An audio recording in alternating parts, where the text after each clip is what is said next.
O que é necessário para que a sua startup não seja um ambiente tóxico de trabalho? Pergunta difícil. Principalmente quando a gente vê tantos exemplos de ambientes de trabalho construídos em cima de uma relação que é desgastada, que não é alinhada aos valores não só das lideranças, mas das pessoas. Ambientes que muitas vezes exigem demais das pessoas e retribuem menos do que poderiam a partir de um esforço muito grande. Hoje eu quero trazer um pouco mais dessa visão sobre ambientes tóxicos, principalmente dentro de startups. Eu sou o Luiz Gomes, seja bem-vindo ao Segue o Camelo, canal que eu criei para discutir aspectos de criação e desenvolvimento de startups a partir de uma visão mais racional, mais pé no chão.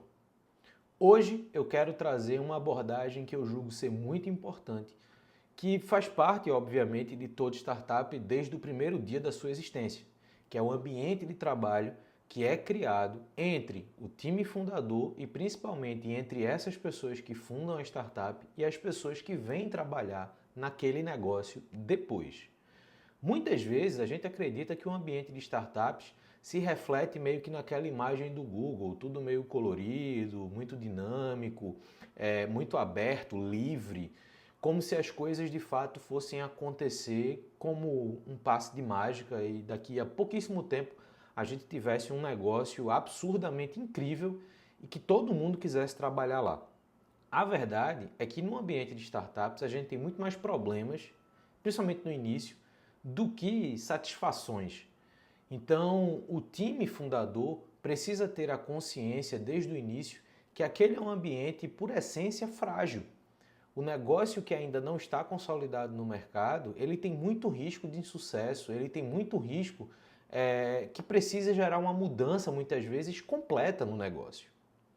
Então, sabendo disso, o ambiente de trabalho tem muita importância desde o início da jornada, uma vez que esse será o ambiente consolidado como cultura de trabalho, como característica de quem está atuando naquela empresa. É uma forma de estabelecer uma identidade. E nem sempre essa identidade é algo bom. Bom, em muitos casos essa é uma identidade bem ruim. Recentemente a gente viu o caso do CEO lá, nosso cabecinha de Minecraft, que obviamente reflete muito do seu comportamento com as pessoas que trabalham na sua empresa. Significa que todo mundo que trabalha na empresa dele pensa como ele? Não. E eu acredito que muita gente que trabalha lá não pensa como ele. Mas trabalha porque é uma oportunidade de ter um emprego, de ter um salário. Mas a que custo? O meu ponto hoje vai além de falar sobre o crescimento de negócios. Vai focar especificamente no ambiente de trabalho. Como você, que lidera uma startup, pode não criar um ambiente tóxico. Para isso, é importante saber o que é que torna o seu ambiente de trabalho tóxico. O primeiro ponto é você não conseguir trabalhar com pessoas que divergem do seu pensamento e divergem da forma que você enxerga o mercado. Esse talvez seja um dos pontos mais comuns nas startups, é você ver o perfil de liderança que acaba tentando fazer com que todo mundo na empresa pense como esse perfil de liderança. Fazer com que todo mundo seja convergente à forma que estas lideranças olham o mercado. Por que isso é ruim? Primeiro, por vários aspectos. Talvez o principal é que as pessoas não podem ser quem de fato elas são, não podem expor o que de fato elas pensam. Mas mais do que isso, se você cria um ambiente que não é diverso em pensamentos, em visão de mercado, em histórias, em experiências, você inevitavelmente vai criar um ambiente que não consegue reagir a eventuais problemas que você tenha na relação da empresa com o mercado. Empresas homogêneas, elas não têm capacidade de inovar fácil, elas não têm capacidade de reagir bem às mudanças de mercado. Por quê? Todos os pensamentos são muito pautados numa única premissa, num único conjunto de valores. Então, não ter um ambiente diverso ou não saber lidar com o pensamento diverso é o primeiro sintoma de que a sua startup pode ter um ambiente tóxico de trabalho. As pessoas podem estar ali apenas pela oportunidade de emprego e não porque de fato elas acreditam que aquele negócio pode fazer diferença no mercado.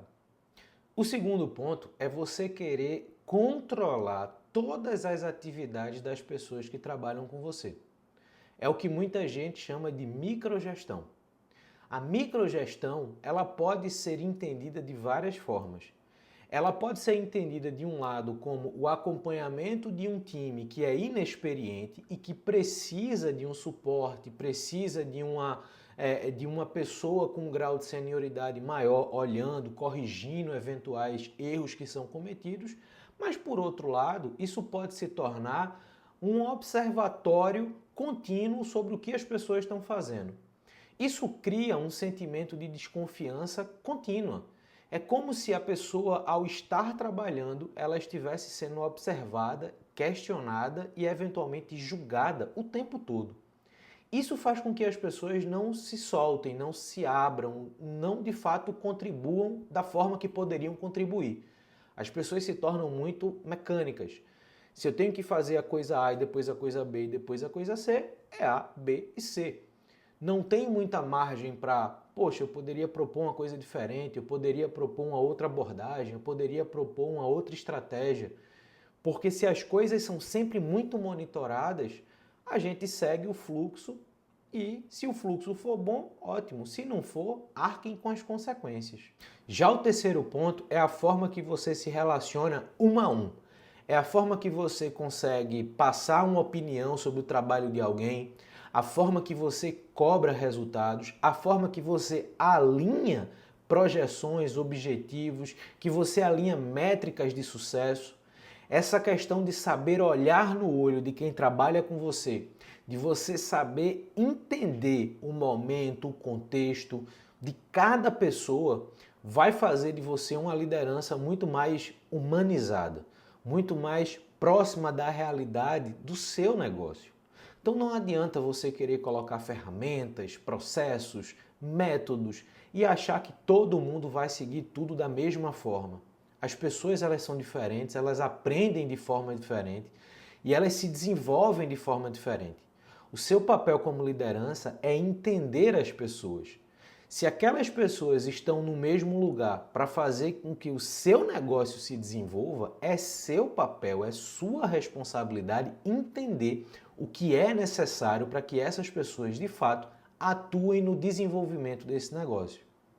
Esses 3 pontos eles são fundamentais para que você, de fato, entenda como construir um ambiente que não seja tóxico, que não afaste as pessoas do trabalho e do engajamento necessário para transformar a sua startup de fato numa empresa competitiva, numa empresa relevante no mercado. Por mais capacidade técnica que você e seu time fundador tenha, sem as pessoas que trabalham com vocês, sem o engajamento dessas pessoas e sem a percepção de que aquelas pessoas de fato fazem parte, você dificilmente vai ter sucesso nessa jornada. Se você chegou até aqui, está na hora de deixar o like. Curte o vídeo, porque de fato isso é muito importante para alcançar mais pessoas. Mas vamos continuar. Para terminar, tem um último elemento que eu acho fundamental na hora de você construir o seu ambiente de trabalho, que é saber retribuir as pessoas. Muitas vezes, a gente, enquanto empreendedor, empreendedora de startup, a gente precisa que as pessoas façam atividades para além, primeiro, do seu escopo de trabalho e muitas vezes para além do tempo que essas pessoas disponibilizaram para a gente. Dependendo do momento, isso pode acontecer. Mas mais do que retribuir com horas extras, que é a sua obrigação, isso não é uma retribuição, você pode retribuir apoiando aquelas pessoas, eventualmente apoiando a pessoa a fazer um curso, a pessoa alcançar alguma coisa que ela deseja profissional ou pessoalmente, uma forma de você mostrar que entende a abertura que aquela pessoa lhe deu para de fato contribuir um pouquinho mais com o desenvolvimento do seu negócio. Saber retribuir é muito importante. As pessoas elas querem ser reconhecidas, não de forma aleatória, mas serem reconhecidas pelo que de fato elas estão fazendo, pelo que de fato elas estão contribuindo. Então não ache que trabalhar 80 horas por semana nem é normal, nem é uma obrigação dessas pessoas. Mas é sua obrigação saber retribuir e saber mostrar para a empresa as pessoas que estão ali engajadas, as pessoas que de fato estão com você. Então essa retribuição ela é muito importante, ela é fundamental para que você possa de fato ter um ambiente saudável. Faz sentido para você? O que você pensa sobre o ambiente tóxico nas startups? Comenta aqui para que a gente possa conversar ainda mais sobre isso, beleza? Valeu!